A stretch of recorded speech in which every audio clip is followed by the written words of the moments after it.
제가 여러분들에게 먼저 질문을 하겠습니다. 우리나라 사람들 가운데 스마트폰을 얼마나 사용하고 있을까요? 아니, 스마트폰을 얼마나 가지고 있을까? 여러분 아십니까? 아니, 그러면 지금 여러분 전부 다 스마트폰을 가지고 계십니까? 안 가지고 계세요, 스마트폰? 가지고 있죠. 통계에 보면요, 2010년도 스마트폰 보급률이 14%가 됩니다. 그러면 지금은 어느 정도 될까요? 지금 이 자리에 참여 여러분들이 전부 다 스마트폰을 가지고 있지 않습니까? 그러면 2010년에는 14%인데 2019년도에 통계를 보니까 95%에 달합니다. 전 국민 95%가 스마트폰을 사용하고 있었다고 합니다. 그러면 지금은 거의 몇 프로? 100%. 100%가 스마트폰을 사용하고 있습니다. 자, 이 스마트폰을 왜 사용할까요? 소통을 하기 위해서죠. 예전에는 전화도 많이 없었어요. 그래서 동네 이장집이나 또 동네에 좀 잘 사는 집에 전화를 걸어서 안부를 물었습니다. 그리고 급한 일이 있으면 전보를 칩니다. 그래서 급한 일이 있으니까 어떻게 해주세요. 그런 일 했어요. 요즘 전보 칩니까? 안 치잖아요. 요즘은 어떻게 합니까? 급한 일 있으면 전화해요. 또 긴 이야기를 좀 써야 될 거면 카톡으로 보내요. 요즘 계약서나 이런 것도요, 이메일로 보냅니다. 그래서 요즘 손편지 쓰는 것을 거의 볼 수가 없습니다. 예전에 보면은 펜팔로 서로 사랑의 오작교가 되었습니다. 펜팔이라는 이야기 들어보셨죠? 예. 편지를 통해서 외국 사람하고 편지를 통해서 저 지방에 있는 사람하고 교제를 했다. 그렇게 해서 혼인까지 이르는 그런 일들이 종종 소개되고 있었습니다. 지금은 SNS로 소통하는 시대가 되었습니다. 왜 제가 처음부터 스마트폰 사용률과 스마트폰 보급률을 이야기할까요? 오늘 말씀은 사도가 편지를 통해서 성도들과 소통한 이야기입니다. 신약성경에 보면은 대부분 편지로 구성이 되어 있습니다. 특히 편지를 잘 쓴 위대한 사도를 찾을 수 있는데, 그 사도는 예수님으로부터 이방인의 사도로 부름받은 바울입니다. 바울은 자신이 세운 교회와 동역자들과 성도들에게 많은 편지를 쓰면서 소통을 했습니다. 지금은 교통이 잘 발달되어 있잖아요. 바울이 사역하던 그 시대는 교통이 제대로 발달되어 있지 않습니다. 걷거나 아니면 배를 타고 가야 되는 그런 어려움이 있어요. 그러다 보니까 한계가 있습니다. 세운 교회를 관리하기 위한 한계가 있습니다. 그래서 바울은 편지를 통해서 그들을 교훈하고 때로는 책망하기도 했습니다. 또한 바울은 로마 시민이었는데 로마에서 태어나지 않았습니다. 로마에 가보지도 않았습니다. 그래서 바울의 소원은 로마에 가보자 했던 것입니다. 그런데 로마로 가는 길이 번번이 막히자 바울은 로마에 있는 성도들에게 편지를 보냈습니다. 이것이 바로 로마서입니다. 이 로마서는 상당한 시학적인 주제가 많이 기록되어 있습니다. 또 구약을 폭넓게 인용하고 있습니다. 이 로마서를 통해서 로마에 있는 성도들을 향한 바울의 사랑을 알 수가 있습니다. 오늘 말씀을 통해서 사도 바울은 성도들에게 믿음으로 의로워졌기 때문에 이방 지역인 로마에서 부끄럽지 않게 당당하게 살아갈 것을 요구하고 있습니다. 바울이 전한 핵심적인 편지의 내용이 바로 믿음으로 의롭게 된 사람입니다.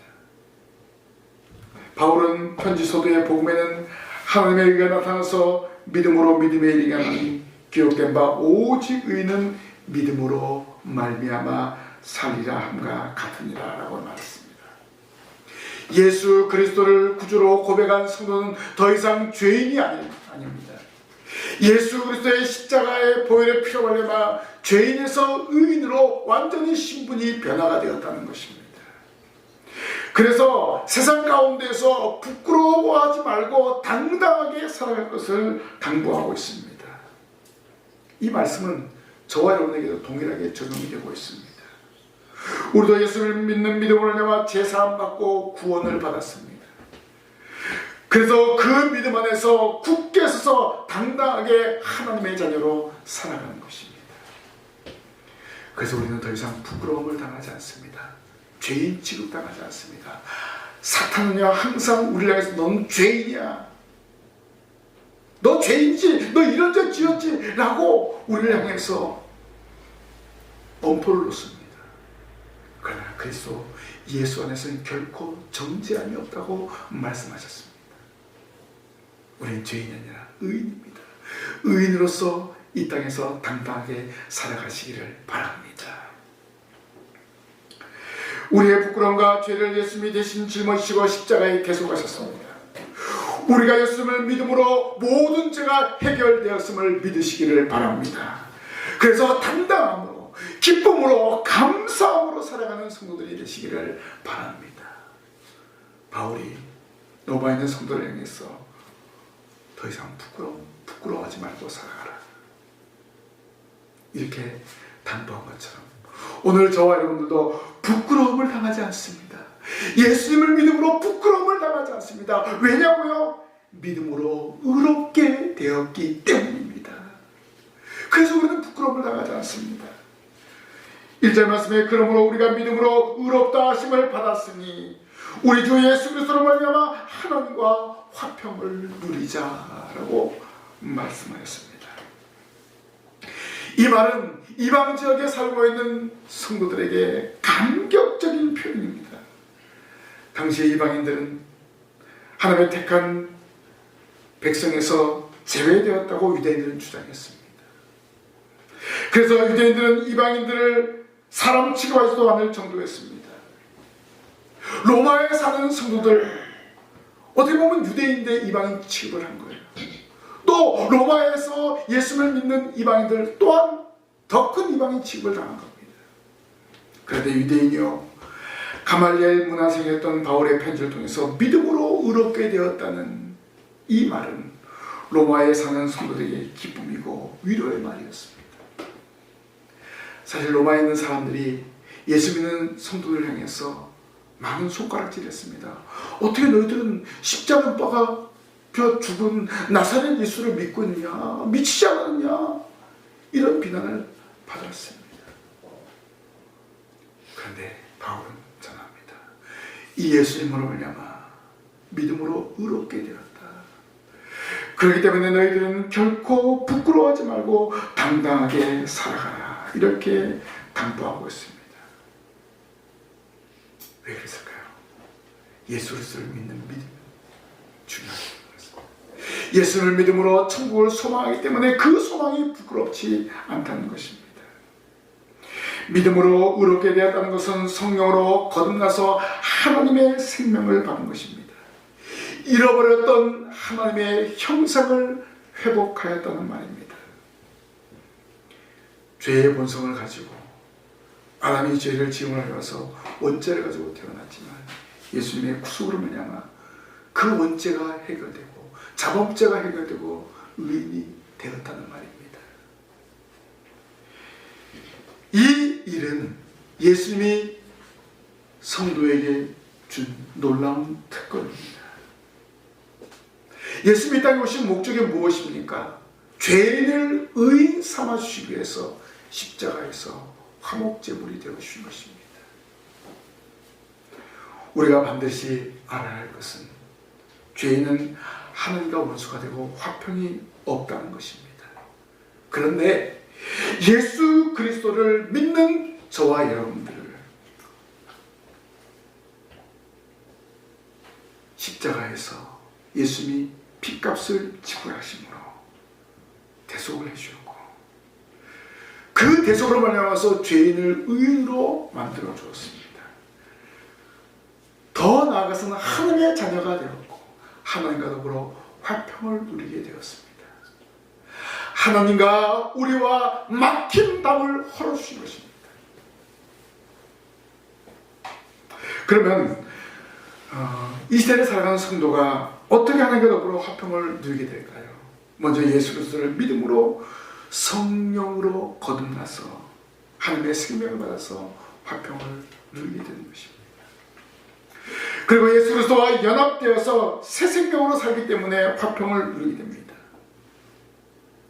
그리고 성령님이 여러분 가운데 내주하셔서 하나님과 교통하기 때문에 화평을 누리게 되는 것입니다. 오늘 주일에 예배당에 나오게 된 것은 여러분 가운데 계신 성령께서 역사하셔서 이 자리에 나온 줄로 믿습니다. 성령께서 마음을 감동을 시킵니다. 오늘 예배하러 가야지. 그래, 바쁜 일이 있지. 또 해야 될 일이 있지. 그러나 이 시간은, 이날은 주의 날이다. 이날은 예배하는 날이다. 성령께서 여러분의 마음을 움직여 주셔서 이 자리에 나온 것입니다. 끊임없이 성령님은 우리 가운데 계셔서 역사하시는 것입니다. 성령님께서 우리 가운데 거하시기 때문에 우리는 세상 가운데서 당당하게 살아가는 것입니다. 예수 그리스도를 믿음으로 의롭게 된 성도로서 당당하게 사는 것입니다. 죄에 매이지 않고 주님이 주시는 참된 평안으로 살아가야 합니다. 예수를 믿는다는 거 부끄러운 일이 아닙니다. 기쁜 일입니다. 감격적인 일입니다. 이러한 기쁨과 이러한 감격으로 살아가십시오. 세상 사람들이 왜 예수 믿는 사람을 비난할까요? 자기들은 그렇게 살 수 없으니까. 사실 잘못한 것은 눈에 금방 보이게 됩니다. 그러나 헌신하고 수고하고 하는 그런 모든 것들은 보이지 않습니다. 오른손이 한 것을 왼손이 모르게 하라고 주님 말씀하지 않았습니까? 예수를 믿는 사람들은 대부분 다 이렇게 헌신하고 수고합니다. 어떤 사람들은요, 이런 것 때문에 배 아파합니다. 우리가 하는 일이 사람들에게 보이지 않더라도 세상의 빛과 소금의 역할을 감당하고 있음을 깨달으시기를 바랍니다. 그렇기 때문에 부끄러워하지 말고 주님이 주시는 그 은혜 가운데 거하면서 주님이 맡겨주신 귀한 사명을 감당하며 살아가시기를 바랍니다. 이것이 주님이 원하시는 일입니다. 예수 그리스도를 믿는 믿음으로 인하여 구원함을 얻었기 때문에 우리는 이 세상에서 부끄러움을 당하지 않습니다. 당당하게 예수 그리스도를 믿는 믿음으로 살아가시기를 주님의 이름으로 부탁을 드립니다. 부끄러움을 당하지 않습니다. 이 말은 무슨 말일까요? 은혜에 들어감을 얻었기 때문입니다. 사도 바울은 믿음으로 의롭게 된 성도의 삶이 부끄러움을 당하지 않는다는 것을 구체적으로 말하고 있는데, 그것은 은혜에 들어감을 얻었기 때문이라고 말합니다. 이 말은 무슨 말입니까? 믿음으로 구원받은 성도는 믿음으로 살고 은혜 속에 살아가기 때문에 그렇습니다. 믿음으로 살아간다는 말은 무슨 말일까요? 쉽게 표현하면 물고기는 물속에서 사는 것처럼 성도는 하나님의 은혜 속에서 살아가야 한다는 것입니다. 물 밖을 떠나는 물고기는 살 수 없습니다. 잠깐은 살죠. 퍼덕퍼덕거리다가 결국 물이 없어서 죽고 맙니다. 오늘 성도가 마찬가지입니다. 하나님의 은혜 속에서 있을 때 활개치며 살아가는 거예요. 물고기가 물을 만나면 물 만난 고기처럼 막 그 온 물속을 헤매며 다니지 않습니까? 우리가 하나님의 은혜 속에 살면은 그 은혜 가운데 풍성함 때문에 살아가게 되는 것입니다. 주님이 주시는 자유를 만끽하면서 살아가는 것입니다. 그래서 성도는 항상 은혜를 사모하며 살아가야 됩니다. 여러분, 이 자리에 나온 이유가 무엇입니까? 하나님의 은혜를 사모하면서 나오지 않았습니까? 과연 오늘 어떠한 말씀이 선포될 것인가? 어떠한 말씀이 나에게 주어질 것인가? 이러한 기대 가운데 나오지 않았습니까? 하나님의 은혜를 누리려면 주의 말씀을 들어야 됩니다. 그리고 그 말씀을 듣고 믿음 안에 거하며 살아가야 됩니다. 주의 말씀은 내 발의 등이요 내 길의 빛입니다. 이것이 바로 은혜의 삶인 줄로 믿습니다. 여기 은혜에 들어감을 얻었다는 것은 예수 그리스도로 말미암아 하나님께 가까이 갔다는 말입니다. 허물과 죄로 죽었던 인생은요, 하나님께 가까이 갈 수가 없습니다. 가려고 해도 갈 수 있는 힘이 없고 갈 수 있는 어떤 능력이 없습니다. 허물과 죄로 죽었다는 것은 완전히 죽은 상태입니다. 죽은 사람은요, 자기 스스로 일어나 갈 수가 없습니다. 누군가에 의해서 움직여서 시체를 집어넣는 그 냉동고에 들어갑니다. 오늘 우리는 완전히 죽은 존재입니다. 하나님께 나아가려고 해도 나아갈 수 없는 그런 존재입니다. 전적으로 타락하고 전적으로 죽은 그런 존재입니다. 이러한 존재가 누구 때문에? 예수님 때문에 하나님께 가까이 나아가야 된다. 이것이 바로 은혜입니다. 이것이 바로 은혜입니다. 허물과 죄로 죽었던 인생을 예수 그리스도의 구속의 역사로 살리시는 것 같습니다. 그래서 그 은혜 안에 들어갔다라고 말해주고 있습니다. 죄로 인해 단절됐던 하나님과의 관계가 회복이 된 거예요. 하나님께 가까이 나아갈 수 있게 되었다는 것입니다. 이 모든 것이 예수 그리스도의 은혜임을 바울은 강조합니다. 죄인이었지만 예수님을 믿음으로 의인이 되었다. 은혜 안에 들어가게 되었다. 이 은혜 안에 들어가면 세상의 어떠한 환난도 견딜 수 있다는 것입니다. 로마에 있는 성도들이 예수를 믿는 것이 당시에는 힘들고 어려운 상황이었습니다. 이방 지역에 살면서 예수를 믿는다는 거 결코 쉽지 않습니다. 그래서 바울은 성도들을 위로하는 편지를 보낸 것입니다. 바울의 대부분 편지가 바로 이방 지역에 살고 있는 성도를 위해서, 교회를 위해서 많은 편지를 보내었습니다. 그러면 은혜 안에 들어간 성도는 하나님의 영광을 바라보고 즐거워해야 됩니다. 내가 은혜 받았으니 얼마나 감격스럽고 기쁜 일입니까? 즐거워해야 돼요. 왜냐하면 성도가 믿음으로 하나님의 자녀가 되었기 때문에 그렇습니다. 그래서 아버지의 영광을 바라보고 즐거워하는 것이 당연한 것입니다. 믿음으로 은혜에 들어감 얻었기 때문에 성도는 하나님 아버지의 영광에 참여하게 되었고 하나님을 닮아갈 수 있고 그 영광에 도달할 소망을 가지고 크게 즐거워하는 것입니다. 바로 이 소망이 있기 때문에 부끄러워하지 말라는 것입니다. 장차 저와 여러분은 천국에 가게 됩니다. 하나님 나라에 가게 되는 거예요. 이러한 소망을 가지고 기쁨으로 감사함으로 살아가는 것입니다. 그래서 우리의 신앙생활이 즐거워야 됩니다. 의무적인 예배와 헌신이 아닌 자원하는 예배와 헌신이 되어야 합니다. 이러한 생활이 은혜 받은 성도의 모습입니다. 매주 기쁨 예배 드리시길 바랍니다. 여러분 삶의 현장에서 주의 말씀과 기도로 찬양으로 하나님께 영광을 돌리시길 바랍니다. 이것이 바로 은혜의 생활입니다. 은혜의 생활이에요. 세상 사람들은 기쁜 일이 있으면 노래를 부릅니다. 춤을 춥니다. 여러분 은혜 안에 들어감으로 말미암아서 이런 기쁨과 이런 감격이 가정 안에서 여러분의 삶의 현장에서 이루어져야 됩니다. 바울은 은혜에 들어간 성도의 생활의 특징을 말하고 있습니다. 여러분이가 환난 중에도 즐거워해라. 환난 중에도 즐거워해라. 예수 믿는다고 해서 다 좋은 일만 있는 것이 아닙니다. 예수 믿는 사람들도 불행한 일이 있습니다. 그런데 이러한 환난 중에서 즐거워하라. 왜냐하면 환난은 인내를, 인내는 연단은 소망을 이루어서 하나님의 영광에 이르게 하기 때문에 그렇습니다. 나에게 환난이 있는 것 무엇 때문일까? 인내하게 하기 위한 것이다. 인내하면 하나님의 영광에 이르게 한다는 사실을 믿으시기를 바랍니다. 하나님이 주시는 환난은 결코 우연이 아닙니다. 이 환난 속에서 감추어진 비밀이 있다는 것을 기억하십시오. 그리고 중요한 것은 하나님은 이 환난을 인내하게 하고 이 환난을 이기게 할 줄로 믿습니다. 이런 믿음을 가지고 나아가시면 되는 것입니다. 환난을 믿음으로 통과하려면 참고 견뎌야 됩니다.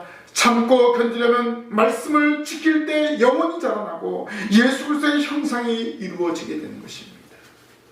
그래서 우리는 매 순간 말씀을 붙들고 말씀을 의지하고 살아가야 하는 것입니다. 성도들의 궁극적인 소망이 하나님의 나라입니다. 그 하나님의 나라 갈 때까지 우리에게 많은 환난이 있다는 것을 기억하십시오. 그래서 하나님의 영광에 도달하는 그 순간까지 성도는 환난 중에서도 즐거워하는 것입니다. 예수 믿는 사람의 특징이 바로 그거잖아요. 환난과 핍박 중에서 성도는 신앙 지킵니다. 환난과 핍박 가운데서도 찬송하며 기도합니다. 바울과 실라가 빌립보 감옥에 갇혔을 때 어떻게 했습니까?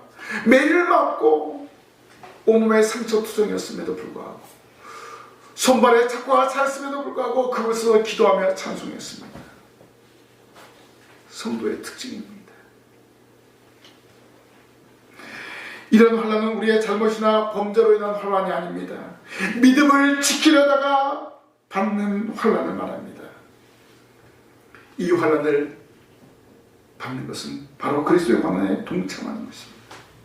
내가 잘못해서 받는 환난은 환난이 아니잖아요. 이런 환난을 오해해서는 안 됩니다.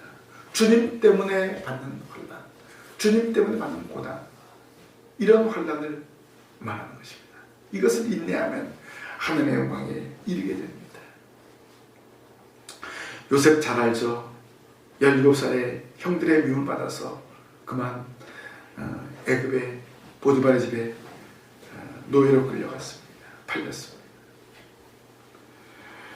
근데 요셉은 어릴 때 그 꿈을 간직하면서 하루하루를 견디며 살아갔습니다. 결국 30살이 되어서 애굽의 총리가 되었고, 그리고 가나안과 그 애굽 전역에 흉년을 만났을 때 자기의 가족을 다 애굽으로 이주시켰습니다. 하나님이 요셉을 애굽으로 보낸 목적이 바로 그것입니다. 환난 때에 자기 식구들을 살리기 위한 것이고, 그 환난 때에 아브라함에게 약속했던 하늘의 별과 같이 바다의 모래같이 내 자손이 번성하려는 그 번성을 애굽에서 허락해 주신 것입니다. 하나님은 필요할 때마다 은혜를 베풀어 주십니다. 하나님은 필요 없어, 이거 아니에요. 때를 따라 이른 비와 늦은 비로 은택을 베풀어 주신 하나님이십니다. 또한 하나님은 전적으로 무능한 사람에게, 타락한 사람에게 은혜를 허락해 주십니다. 예수 그리스도를 믿고 고백할 때 하나님의 은혜가 임하게 됩니다. 믿음으로 고백하지 않는 사람은요, 은혜를 받을 수 없습니다. 환난 중에서 연단을 잘 받아 자격을 갖춘 성도에게 하나님은 일을 맡기시고 존귀와 영광도 함께 주시는 것을 알 수가 있습니다. 여러분, 지금 환난이 있다고 해서 염려하지 마십시오. 은혜 안에서 모든 환난을 극복할 수 있는 힘과 능력을 하나님 아버지께서 주실 줄로 믿습니다. 하나님은 모세에게 이스라엘을 출애굽시키기 위해서 몇 년 동안 훈련시켰습니까? 애굽에서 40년, 미디안 광야에서 40년을 연단시켰습니다. 요셉의 연단도 하나님께서 허락하신 것입니다. 그 연단을 통과한 후에 애굽의 총리로 세웠습니다. 모세도 이렇게 연단을 통과한 후에 하나님은 이스라엘 출애굽의 영도자로 삼아주었습니다. 그렇기 때문에 하나님의 백성인 저와 여러분도 마찬가지입니다. 환난을 두려워하지 말아야 합니다. 오히려 환난과 핍박이 하나님이 주시는 은혜로 알고 즐거워하면서 믿음으로 통과하십시오. 우리는 하나님의 은혜 안에 거하기 때문에, 하나님의 은혜를 알기 때문에 환난을 부끄러워하지 말고 당당하게 믿음으로 나아가는 성도들이 되시기를 바랍니다. 마지막으로 부끄러움을 당하지 않습니다. 소망을 이루기 때문입니다. 사도 바울은 로마에 있는 성도들에게 확실한 말을 했습니다. 소망이 우리를 부끄럽게 하지 않으면 우리에게 주신 성령을 말미암아 하나님의 사랑이 우리 마음에 부은 바 됨이니라고 하였습니다. 믿음으로 의롭게 된 성도는 은혜 안에 들어가게 되는데 어마어마한 환난과 핍박이 엄습해와도 소망이 있다는 것입니다. 하나님을 믿기 때문에 환난이나 연난이 부끄러운 일이 아니라는 그런 말입니다. 오히려 그 일을 통하여 성령님이 역사하셔서 형통하게 하시는 것을 알 수 있습니다. 하나님은 사랑하는 자녀를 방치하지 않습니다. 부끄러움을 당하지 않게 합니다. 성경을 통하여 우리 하여금 성도들과 하나님을 하고 하나님의 선한 일들을 감당하게 합니다. 그래서 저와 여러분 날마다 성령으로 충만한 삶을 살아가야 합니다. 사도 바울은 예수 그리스도를 믿는 성도에게 이미 성령이 그 마음속에 들어와서 역사하고 있음을 말합니다. 그리고 허물과제로 죽었던 사람에게 구속의 은혜를 줘서 하나님의 영광에 이르게 되었음을 말하고 있습니다. 사람의 노력으로는 불가능한 일을 우리 예수님께서 행하셨음을 전하였습니다. 바로 성도에게 성령을 주셨고 성도에게 사랑을 마음에 부어주셨기 때문에 그렇습니다. 여러분 마음에 성령님으로 말미암아 믿음을 갖게 된 줄로 믿습니다. 그 성령님이 여러분 마음속에 역사하시고 또 소망을 이루게 하는 것을 알 수가 있습니다. 성령님이 우리 가운데 역사하기 때문에 부끄러움을 당하지 않습니다. 우리의 부족과 연약함을 알기 때문에 끊임없이 기도하면 기도해라 이렇게 성령님이 말할 수 없는 탄식으로 우리 가운데 역사하십니다. 우리의 모든 삶은 성령으로 말미암아 살아갑니다. 하나님의 선물로 받은 성령님, 예수 그리스도의 구속을 보증하시는 성령님, 하나님의 사랑을 전달하시는 성령을 의지하며 살아가는 이제 참한 우리 모든 성도들이 되시기를 바랍니다. 우리는 성령을 통해서 하나님의 사랑이 마음에 부어졌습니다. 저와 여러분들은 예수 그리스도의 사랑에 강건함을 받아서 그 말씀에 순종하고 그 말씀을 의지하면서 나아가는 것입니다. 비록 환난이 있다 할지라도 환난 가운데서 이기게 하는 성령의 능력을 믿으시기를 바랍니다. 여러분의 자식들이 있잖아요. 자식이 없는 사람 앞으로 자식이 있을 겁니다. 항상 부모는요 자식에게 좋은 것을 줍니다. 어떻게 하면 내 자녀가 잘 돼야 될까 고민하고 또 헌신과 수고를 다합니다. 그렇다면 하나님은 우리 아버지입니다. 우리 아버지이신 하나님은 우리에게 가장 좋은 것을 주신다는 사실을 믿으시기를 바랍니다. 하나님의 사랑을 받은 저와 여러분은 하나님께서 우리에게 좋은 것을 주신다는 사실을 믿고 의지하고 나아가야 됩니다. 그래서 이러한 소망을 가지고 부끄럽지 않게 살아가야 합니다.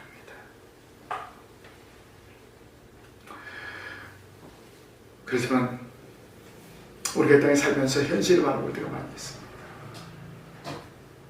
그럴 때 하늘나라를 소망하십시오. 하늘나라를 바라보면서 하루하루 살아가시면 됩니다. 이 땅에서 실패와 좌절이 있다 해도 낙심하지 마십시오. 실패와 좌절에도 성령께서 저와 여러분들을 부끄러움을 당하지 않게 하십니다. 그것을 견디고 이기게 하는 것입니다.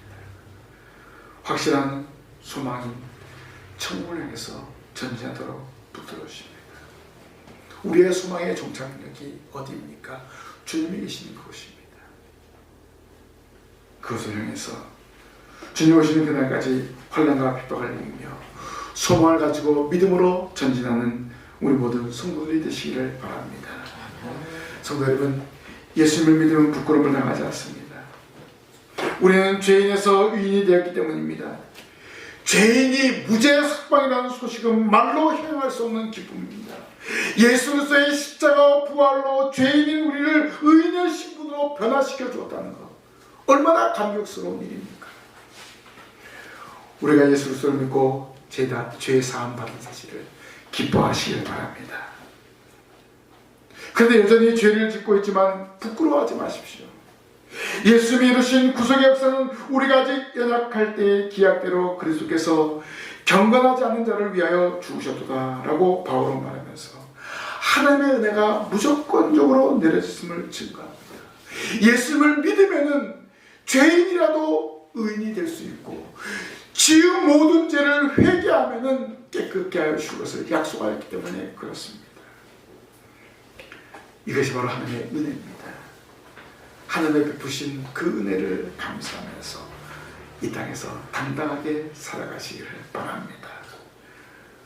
특별히 성령님은 우리가 세상 가운데서 부끄러움을 당하지 않고 당당하게 살아갈 수 있도록 붙들어 주십니다. 내 의지로는 할 수 없습니다. 내가 생각하는 방법으로는 할 수 없습니다. 그러나 성령의 인도를 따라서 기도하고 성령의 인도를 따라서 나아가면 할 수 있습니다. 이러한 믿음을 가지고 하나님 나라 할 때까지 성령님이 나와 함께 하심을 믿고 나아가십시오. 세상에 눈치 보지 마십시오. 당당하게 살아가십시오. 예수 그리스도를 믿는 믿음이 천국에 대한 소망을 가지게 하고 또 천국 백성이 되었다는 사실을 확신하게 되는 것입니다. 오늘 저와 여러분은 하나님의 택한 백성입니다. 하나님의 자녀입니다. 누구의 어떤 기업의 회장의 자녀, 손주, 이거 부러워하지 마십시오. 우리는 하나님의 자녀, 하나님의 아들이라는 사실을 기뻐하면서 주님께서 저와 여러분에게 주신 사명을 잘 감당하며 살아가면 되는 것입니다. 예수 그리스도를 증거하는 증인의 사명. 주님 오시는 그날까지 그 사명을 잘 감당할 때 이 땅에서 부끄러움을 당하지 않고 당당하게 살아갈 수 있도록 인도하여 주십니다. 예수를 믿는 믿음이 기쁨이요 영광이요 그리고 하나님 앞에 설 때까지 가장 큰 힘이 된다는 것을 기억하십시오. 이 믿음을 가지고 당당하게 살아가는 이 자리에 참여한 여러분이 되시기를 주님의 이름으로 간절히 부탁을 드립니다. 아멘. 기도하겠습니다. 하나님 아버지, 예수 그리스도를 믿음으로 인하여서 저희들에게 구원의 은혜 주시고 하나님의 자녀로 삼아주신 것을 감사합니다. 이 감격과 이 기쁨을 또 다른 사람에게 증가하는 증인이 되게 하여 주옵소서. 이렇게 당당하게 살아갈 때 주님께서 주시는 은혜를 누리게 될 줄로 믿습니다. 이 은혜 가운데 거하게 하시고 이 은혜로 날마다 살아갈 수 있도록 도와주옵소서. 저희들이 연약할 때, 저희들이 낙심할 때 성령님이 함께 하심을 믿고 나아갈 수 있는 저희들 되게 하여 주옵소서. 이 말씀 안반에 새기며 살아가게 하실 줄 믿사옵고 예수님 이름으로 기도하옵나이다. 아멘.